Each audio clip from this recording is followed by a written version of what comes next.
it is day 18 of Veda, and yeah, I missed a day. Please mind the gap.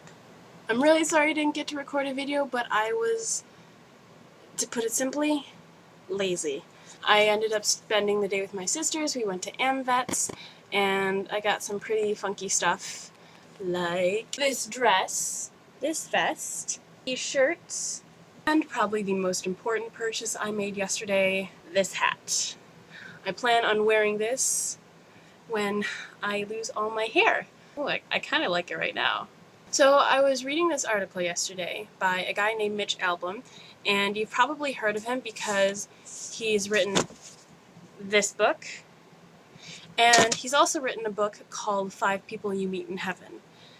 Megan, I know you were freaking out about that book the other day. It was really funny to read all of your reactions on Twitter. I haven't read any of his books myself, but they're on my list of books to read, which is getting rather lengthy, so I should probably start on that soon. But anyway, I'm getting away from my point. Mitch Albom, in addition to being an author, is a columnist, and I think he writes most of his stuff for the Detroit Free Press, but they publish it in the My paper.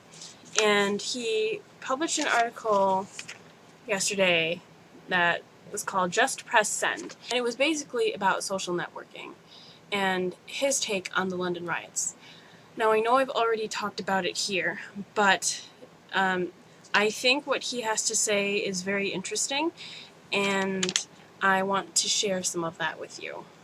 Now, as we know, the riots progressed by tweets and Facebook messages and posts all about to where they were heading next. Just by how many people showed up and how fast they responded shows how much our generation is locked into the internet. It's instantaneous and it's anonymous, said Paul Wertheimer, founder of Crowd Management Strategies. What we're looking at is the 21st century mob. The 21st century mob. This is an interesting concept. You know, you can just type in or key in what you need to and then just press send and the whole world knows what you're up to or what's going on. And I think that's a pretty new concept for a lot of people, but not for us. Mitch Albom refers back to the riots and protests of the 60s where there were phone calls made and there were flyers sent out, and you knew about this stuff weeks in advance. So it's not like you would still get the numbers of people, but it took a lot more effort to put something like this together, as opposed to right now where it's just like all at once. It's just instantaneous. Apparently some people have talked about, blocking cell phone usage in certain public areas or once they figure out that there's a threat or something. But as he mentions in his article, you then come across the problem with if you're blocking phone signals, what's to say you're not blocking the signal of maybe a lady's phone that she needed to dial 911, and you would be preventing that. That would not be good. It's very difficult to try and figure out how on earth you would even attempt to control problems like this with big, humongous flash mobs. And flash mobs, to begin with, were supposed to be spontaneous and fun, like you all show up in your underwear in Times Square, or you have, as he says here, a humongous pillow fight, all at the same time. Or maybe it's to do a dance and promote your group or something. But they were never meant to be harmful, and I'm kind of sad that it's taken a wrong turn. And yet we can't deny the potential upside of social media. Look at what happened in Tunisia and Egypt.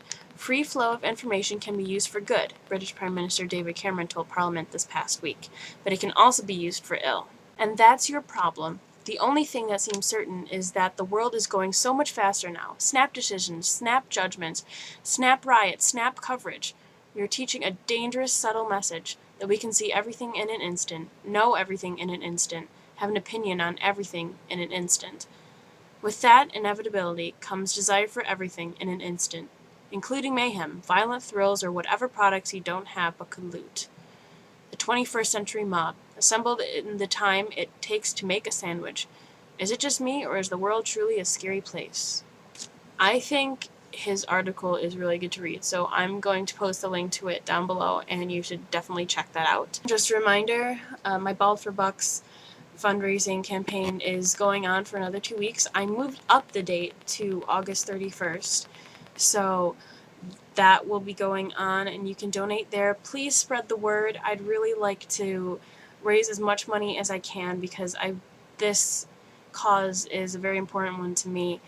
I've had family members affected by cancer, and Roswell Park is probably one of the best places in the world that they could have been treated at. It's an amazing place, and I really hope that you will help me in supporting them. That's all from today. Bye!